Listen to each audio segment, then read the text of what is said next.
Bismillahirrahmanirrahim. Assalamualaikum warahmatullahi wabarakatuh. Alhamdulillah, wassalatu wassalamu ala rasulillah wa ba'du. Sahabat muslim yang dimuliakan oleh Allah, kali ini saya akan mendiskusikan tentang hadis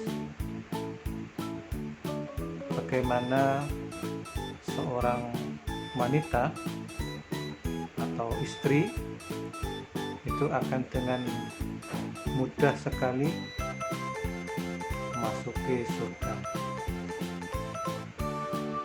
Ada sebuah hadis yang menerangkan bagaimana mudahnya seorang istri memasuki surga. Kalau hadis ini saya sampaikan, tentu banyak sekali saudara-saudara muslimah kita yang telah melakukan dan mengamalkan hadis ini. Rasulullah SAW bersabda, "Idza shallatil mar'atu khamsaha wa shamat syahraha wa hafizat farjaha wa ata'at zawjaha qila laha udkhuli min ayyi abwabil jannati syi'ti." Artinya, jika seorang perempuan dia sudah melakukan sholat 5 waktu, kemudian puasa di bulan Ramadan, wa hafizat farjaha, kemudian yang ketiga dia sudah menjaga kemaluannya, dan yang terakhir dia taat kepada suaminya. Kalau 4 perkara ini telah dilakukan oleh seorang muslimah, maka qila laha udkhuli min ayyi abwabil jannati syi'ti, maka nanti di akhirat akan dikatakan kepadanya, "Wahai muslimah, silakan kamu masuk surga dari pintu mana saja yang kamu kehendaki." Hanya 4 hal ini yang ketika itu dilakukan seorang istri, seorang muslimah, maka dia akan dipanggil, dikatakan kepadanya, "Yuk masuk, silakan masuk ke surga dari pintu manapun yang kamu kehendaki." Dan kita tahu di surga itu banyak sekali pintu-pintu, dan tentu pintu itu menggambarkan kedudukan surga masing-masing. Semakin mewah pintunya, maka tentu dalamnya akan semakin mewah pula. Dan nanti orang atau perempuan muslimah yang melakukan 4 hal itu akan dipersilahkan masuk pintu manapun. Luar biasa. Hanya 4 hal ini ketika itu dilakukan, luar biasa pahala yang diterima oleh seorang muslimah. Dari 4 hal ini, saya kira seorang muslimah sudah banyak sekali melakukan sholat 5 waktu. Saya kira semua orang sudah biasa melakukan sholat 5 waktu. Yang kedua, puasa di bulan Ramadan sangat umum, sudah terbiasa puasa di bulan Ramadan. Yang ketiga, menjaga kemaluannya. Saya kira ini juga umum, mudah sekali dilakukan. Hanya saja yang perlu saya tekankan di sini, ketika seorang istri sudah punya suami otomatis, maka ketika dia melakukan hubungan suami istri, maka tidak boleh bagi seorang istri atau suami membayangkan dia berhubungan dengan orang lain. Kalau itu dilakukan, maka tentu itu sama saja dengan berbuat zina. Nah, orang yang atau suami atau istri yang menjaga kemaluannya, dia tidak mengubral dirinya di hadapan laki-laki lain. Hadirin, menjaga kemaluannya ini tentu maknanya sangat luas. Orang yang menjaga kemaluannya, istri yang menjaga kemaluannya, itu artinya dia hanya menjadikan dirinya itu khusus untuk suaminya. Maka dalam berpakaian, dalam berpenampilan, dalam bertutur kata, dia betul-betul menjaga jangan sampai itu mengundang nafsu laki-laki lain. Ketika dia berbusana, maka busananya itu bagaimana menutup tubuhnya dan tidak membentuk lekuk-lekuk tubuhnya. Ini dalam rangka menjaga kehormatannya, dalam rangka menjaga kemaluannya. Begitu juga dengan pandangannya. Pandangannya cukup dia puas-puaskan dengan suaminya. Dijaga jangan sampai kemudian pandangannya liar, lalu sesama lelaki, terhadap lelaki maksud saya, terhadap lelaki kemudian mengumbar pandangannya. Jadi yang dimaksud menjaga kemaluannya tidak hanya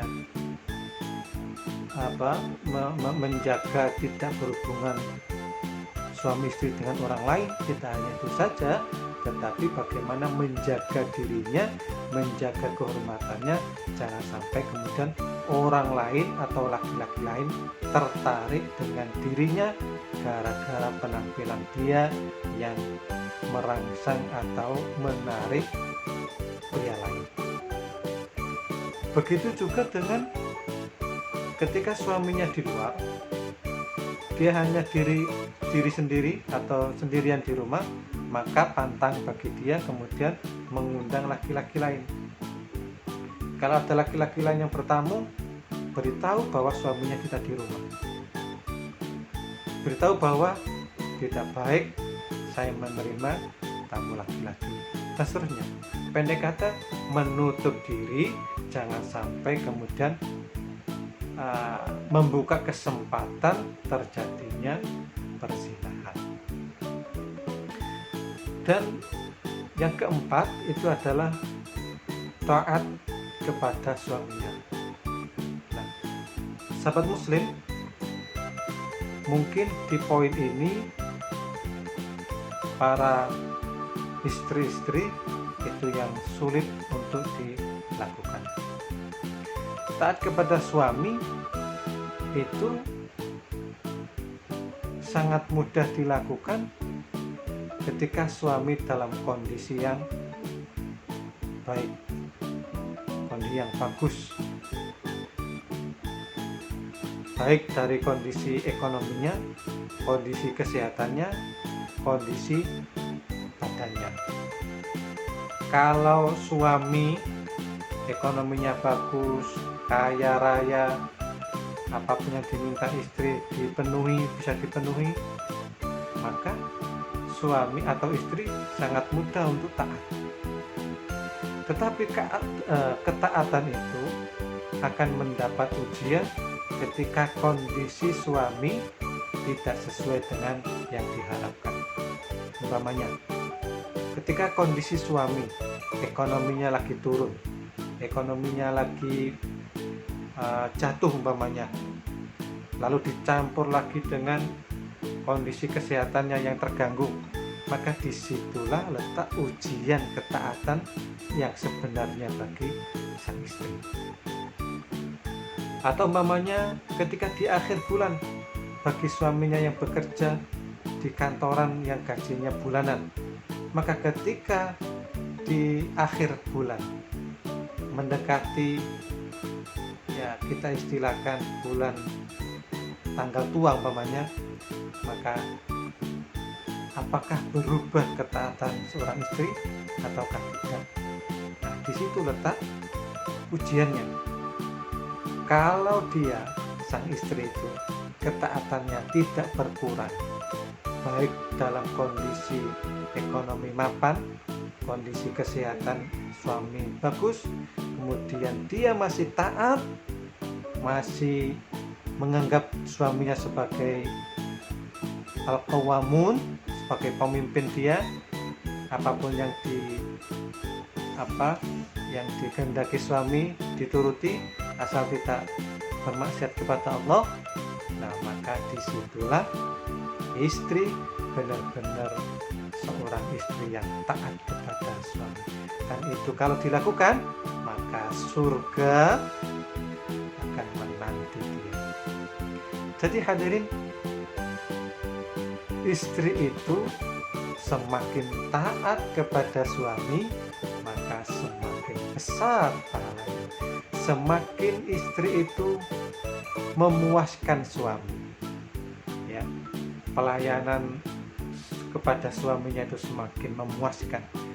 Kalau ada suami yang hatinya lega, yang hatinya ridho, yang hatinya puas dengan istrinya, maka itu alamat istri penghuni surga. Tetapi sebaliknya, ketika ada istri yang menyakiti suami, kata-katanya kasar, kata-katanya menunjukkan ketidaktaatan, ya, ketika suaminya minta dibuatkan kopi umpamanya, atau minta suaminya agar istrinya itu memakai pakaian yang bagus umpamanya, kemudian sang istri itu menolaknya atau melakukan perbuatan itu tapi tidak ikhlas, ya tentu saja itu sangat bertentangan dengan hadis yang kita bacakan di atas.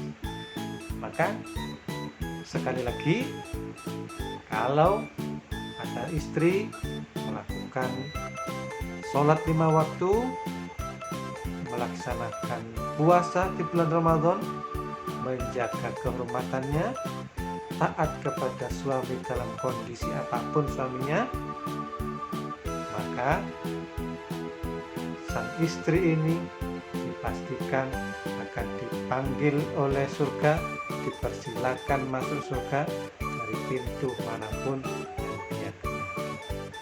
Saya kira itu kuliah 7 menit kita dalam kesempatan ini, mudah-mudahan ada guna dan manfaatnya. Kurang lebihnya saya mohon maaf. Assalamualaikum warahmatullahi wabarakatuh.